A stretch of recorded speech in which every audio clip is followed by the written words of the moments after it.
Hey, welcome back to 11's Dirt Life. I think what I want to do today, what I'm going to start doing a little bit more of, is answering questions on YouTube that I get a lot through Instagram. So I get a lot of messages, especially if I post something about products. But there's a lot of questions that I get asked consistently. So I think one of the reasons why I even wanted to start a YouTube in the first place was to start having those questions available in the video format, in a longer format, of just kind of me giving a little bit more background. Sometimes those direct message conversations can get long, especially with certain, product advice, or how do I build my Jeep this way, or what do I need to do that. Those things can get really long sometimes. So I think consolidating some of that into videos, and I can reference people to these videos. I'll still obviously would love to answer any questions I get.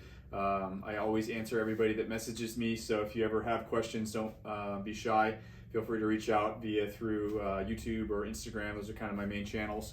But today what I want to talk about is something I get asked pretty consistently, and it's why did I switch from a JK to a JL? What platform do I think is better? Kind of along those lines. There's a lot of people that were like me when the JL came out, weren't sure what they were going to do. And at first I didn't want to like it. My JK was I had a 2014 JK two-door and built that a little bit, sold it. Then I got my 2016 JK four-door, was having a baby, and so we wanted to have more space. Doors for kids getting in and out. We have other kids as well, so it just made more sense to build a four-door than have the two-door. So when I got that four-door, I was kind of, getting into Jeeping a little bit more. I was starting to, wanting to go wheeling a little bit more, and I had that in mind, but wasn't thinking anything crazy. So that was basically built, in my mind, was going to be 37s, was going to be the end game on that. So what I ended up doing was getting a Mojave Sand 2016, pretty much bone stock sport. That's all three of my Wranglers have been sports. I like to start that way and then build them out. So that was a 2016 Wrangler Sport, Mojave Sand. That was Ragnarok. For those of you that remember that Jeep, if you scroll down on my Instagram feed, there's still a lot of pics on that. I created another page for that Jeep just to kind of keep it alive as well. But the process on that kind of like snowballed for me. I was kind of into Jeeping, and then I ended up winning that Northridge 4x4, the Golden Ticket promotion, which was the grand prize, was the week-long trip to Eastern Jeep Safari. So ended up doing that, and that really opened my eyes to the Jeep world, more than just going to your local trail, like these mega events, or wheeling with manufacturers, and having Jeeps that, around town. At the time, my Jeep was pretty cool, and then you go out there and it's like you're on 35s, and you're just, not that that's not a built Jeep, but, when you go to Eastern Jeep Safari and you're seeing, at the time, it was 37s were big tires and 40s were really big. My first time I went out there in 2017, it makes you want to build. So I came back and did, I got a front axle swap and re-geared everything, and, did a lot of work on it to run those 37s. I wasn't thinking 40s was something I wanted, and then I started getting into wheeling more and started wheeling harder and harder trails, and felt like I kind of earned my 40s. I had wheeled on 35s, open diff, a couple sets of tires, wheeled on 37s, made the move up to the Patagonia 38s on my JK. So I had done a lot of wheeling. I learned how to wheel, on every size tire for the most part, with the exception of 40s. I hadn't had 40s yet. So when the JL came out in 2018, my JK was still only 2 years old. I really did not want to like it because I felt like my vehicle was still new, my Jeep was still new. And then the new was coming out, and it was going to be expensive to make the transition, and I had all this money dumped into the JK, and it was finally getting to a point to where it was pretty much turnkey, turn and go. I didn't have to do much before a trip. Someone could call me and say, let's go wheeling. I could get in it, and it was ready to rock, which was nice. So the thought of starting that process all over and having a brand new vehicle and whatever, I kind of mulled it over for a while, and what I ended up doing was spreadsheeting it. At the time, the JK market was still pretty hot, so I actually waited 2 years. I kind of built this Jeep in my mind for 2 years, mentally, thinking about what I wanted to do, how I wanted to do it, wanting to do everything myself if I could, turn every bolt for the most part, with the help on some spots with friends, my wife as well. So that process over 2 years, I kind of came to terms with potentially selling the JK. And then I ended up, I refused to drive the JL. I had opportunities to drive. My friends at Northridge, said, hey, you should drive one of these things. I knew if I drove one, I was going to want one, so I just didn't even drive it. Looked inside, poked my head, and didn't even sit in one. Watched them wheel. They were awesome. I heard a ton of good stuff about the 8-speed. And I was really excited to see that they carried over the 3.6 liter Pentastar motor, because I had that on both of my Wrangler JKs. It was a good motor. I knew it was reliable. I never had problems with it personally. So having that into the newer platform seemed like a good move on Jeep's part. And just hearing a lot about how nicely they drove and things like that, I kind of the wheels started spinning a little bit more for me on the JL platform. I really loved the Stingray color when it came out. I told my wife, if we ever get a JL, I'm getting Stingray. I absolutely love that color. I love the Mojave Sand as well. It was very unique. That was a really cool color. So one of the cool things about that color was they only released it for like half of the year in 2016. So it was a really limited color. They had Gobi, which was similar, but there's very few Mojave Sand Wranglers out there. So I really liked that about that. The Stingray, they've had it since 2018, so there's a ton of them, which is one of the reasons why I did the wrap. But that's just a little bit sidetrack.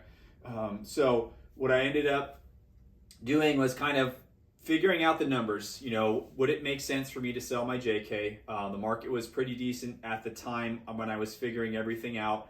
I knew I could get a good chunk of money out of it. I reached out to all my partners, sponsors, and said, hey, here's what's going on. I'm going to sell the JK.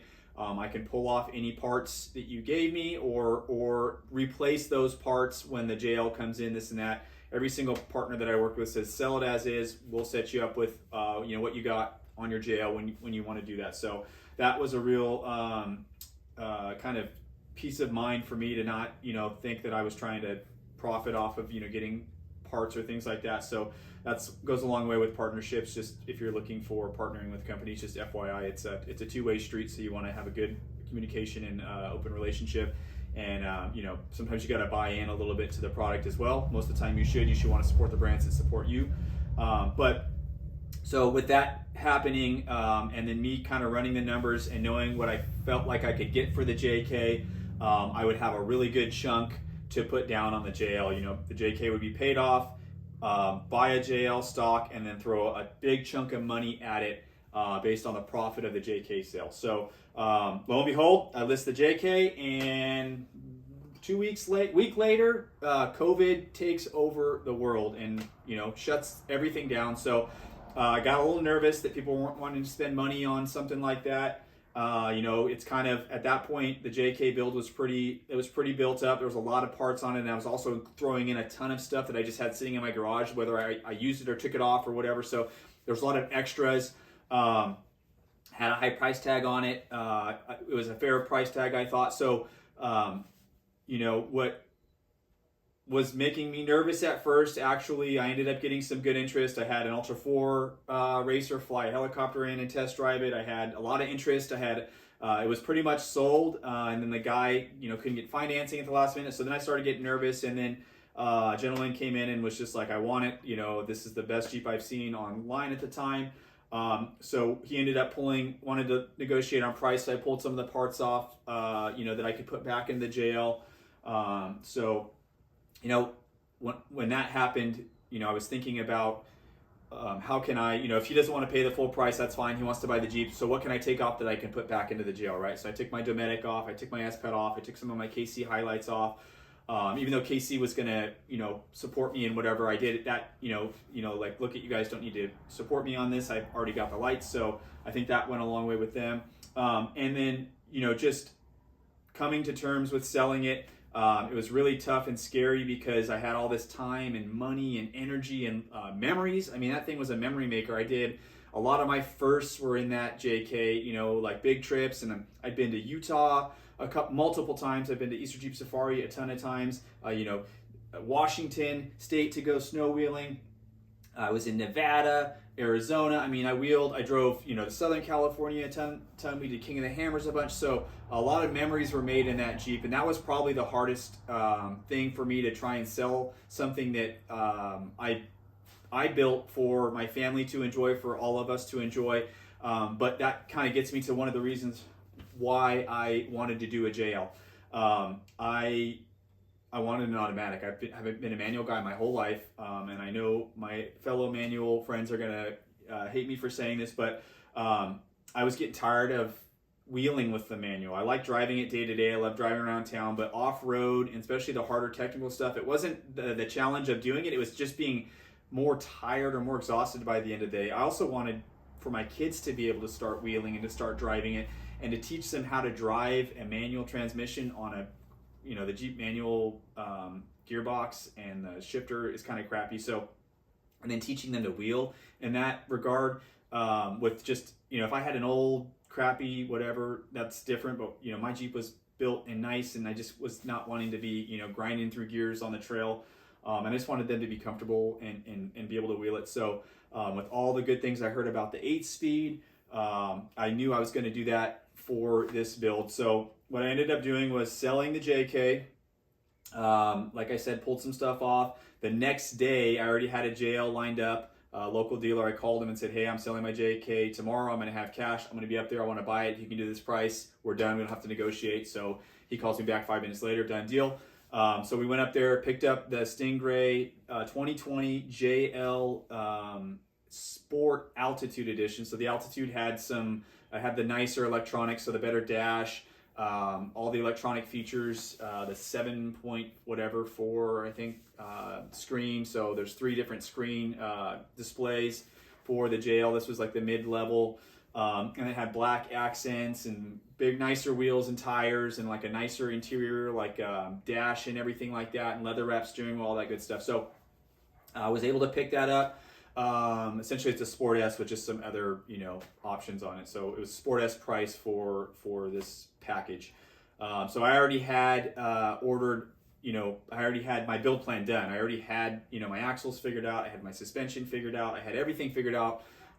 So the build was, pretty quick, just basically waiting on parts. COVID, if you've tried to order parts in this time, the last 2 years, manufacturers, all of them are backed up, all of them are behind. So there was a little bit of a waiting game. I did everything in the garage, so that was okay. It gave me time to kind of like reassess and figure out what I wanted to do. So looking back on it, I have zero regrets of transitioning from the JK to the JL. I do think the JK will probably go down as one of the best Wrangler platforms. I think everybody's dream that's really into off-roading and jeeping is like an LJ, and that's amazing. And I've never owned one or driven one, but I imagine if I ever built something older or built something else, I'd probably want to build an LJ. But the JK platform, I think, has got enough newness and enough creature comforts to be nice, and then it also has enough. It's not so computerized that you are disabled in certain things or making things happen or having to deal with weird computer stuff that the Jeep's trying to figure out for you. So, and just that market is what exploded Jeeps. I mean, that JK market is what really brought a lot of people into the Jeep market, and the JL is going to do the same thing. It's bringing a little bit more of a different crowd because it's a little bit more drivable off of the lot. It's a little bit more, you don't have to do as much to it to make it enjoyable to drive. The JKs, you can get driving really nice. My JK drove amazing, and I was on 38s and, coilovers, and was probably 4.5 inches of lift on that thing with the coilover. So, and that thing drove, I could do 80 on the highway, no problem.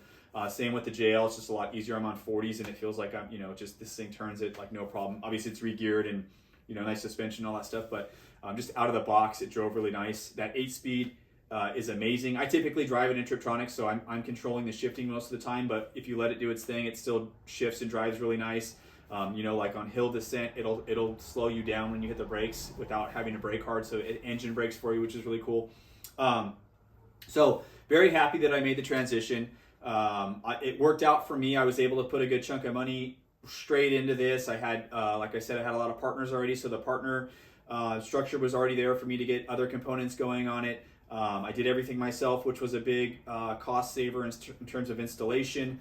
And I had it all figured out, and was able to get deals on stuff and things like that. So having a plan to if you're planning on making a switch, I think having a plan to make it make sense financially, because it's a big financial dump. I mean, this thing is like it's a 2020. It's a year and a half old, and it's like mega money already invested into it. So it makes it hard for me to want to wheel it as much. My JK could get up, go. I had, dent my B pillar. I had, done some body damage. The sliders were, like it was ready to wheel. I wasn't worried about it. This thing is like every little nick and scratch. I'm, kind of like, oh dang, that sucks. But we're getting there with it. Just like anything, it takes time. If you keep your things nice, they last a long time. So that's kind of what I'm trying to do. Is I want this to last. I don't have any plans to sell it. I didn't have any plans to sell the JK, but this thing is just so nice. I don't feel like I would ever need to sell it. So I want to give a couple comparisons about, what I like about the JK over the JL and vice versa. So as far as overall, like comfort, feel, ride, drivability, the JL definitely hands down is a nicer vehicle. Interior is nicer. I mean, it's a newer vehicle, so that, that's obvious. Same with driving. Jeep did a really good job on addressing some of the things with drivability to make it more drivable. I think they wanted to appeal to a broader audience, get people that weren't necessarily going to go off-road or make it an extreme vehicle, get more of those people into it that are just going to do, I saw something crazy, I forget the statistic on it, but most people that own a Jeep have some sort of lift and some sort of aftermarket part on it, right? So they wanted to make that more attainable and easier to do just a little bit and have it go a long way. Whereas with the JK, you get to a certain lift height, you start messing with a lot of the geometry. The same as with the JL, any solid axle is going to be like that, but you don't have to do as much with these for them to drive nice. Like we're staying under the knuckle on the drag link. I'm still under the knuckle, whereas on the JK, after like 3.5 inches, you need to be over the knuckle. I'm under the knuckle still on this, and it drives amazing. So they did a lot of good stuff built into it. Comfort, feel, drivability out of the gate, and even built, the JL is going to take the lead on that. Transmission, the JK manual transmission is horrible. If those of you that have one or have driven one know it's really rough. I was used to it. I had two like that. I liked it. I really did like it. I did get a little tired of it off-road at the end. But I was able to flat foot, off-road with I had 48 gears in that and 38s and a Rubicon transfer case, and I was able to leave it in first or second sometimes and let the Jeep do its own thing without me in and out of the clutch a lot. So that was nice, but getting in and out of the clutch was kind of a pain. It has that pops out of gear from time to time in first. But customization on the JK was a lot easier. There's a lot of computer stuff with this. I ran into that when I did my seats. All the wiring that goes into the seats, the auto park if the door's open is kind of funky. I know a lot of us leave our door open and drive. There's a lot of weird computer stuff. The start stop, absolutely hated that. Every time you go to a light, the Jeep turns itself off. You got to fire it back up. This is all with the JL. So I disabled that through my taser, and then it's like always off. I never have that on. I would never use that feature. Some people might like it. It's supposed to save gas. I don't know. I don't like it one bit. So that computer aspect of it, there's like turn signal wiring aspect. So I got new fenders. The front indicator lights on the JLs are not in the grill like on the JK. They're in the front fender. Since I took those off, did aftermarket, I always have that notification when I start it up. So stuff like that you just can't turn off with the taser. But as far as wheeling goes, they're both a very solid platform. It's a little different because I'm on 40s with this, a little bit wider stance because of the axles that I have under here than I had on the JK, but both wheel really well. The JK has better, I would say, bracketry. So like the track bar brackets on the frame, front and rear, are kind of flimsy in my opinion. They're a little thin. There's definitely spots where you can see where Jeep was trying to save weight and shave weight. So like they did with the aluminum knuckles on most of the axles instead of the cast knuckles. So right out of the gate, if you're running like a 44 up front, unless you have a Mojave Edition or a 392, you have aluminum knuckles, which aren't going to be as strong as the cast in my opinion. So you have I've seen a lot of breakages in that regard. There's a lot of like computer or weld like splooge all over the place. You can see like just the welding is not really legit on a lot of the frame stuff. So in the brackets, I've seen actual brackets that were missing full lines of weld, like the computer missed it or whatever. So luckily mine seems to be good. I've gone under there and checked it all out, but like this is for control arms and things like that. So there's been some of that. The fan that kicks on the JL all the time, they have that fan for the temperature that kicks on, so it's kind of annoying. It's not that big of a deal but it is annoying when you're on the trail and you hear the JL fan. I think they switched it from 18 to 20 because mine doesn't kick on nearly as much as some of the guys I know that have the 18s. So those are a couple of the things. Motor-wise, like I said, I did the same motor, the 3.6. I'm super happy they did that motor. It's been really a good power plant for me. I think it's plenty of power for a Jeep for crawling. You know, I've never felt like I needed more. Not to say someday I won't get a wild hair and want to do a bigger motor in here. It's still so new, I'm not really worried about that at this point, but definitely plenty of power and a good power plant in my opinion. I've seen lots of people put lots of miles on it. One of the things they did on the JL that I do not like is the electronic steering system. I know a lot of people have had problems with that, sloppy steering.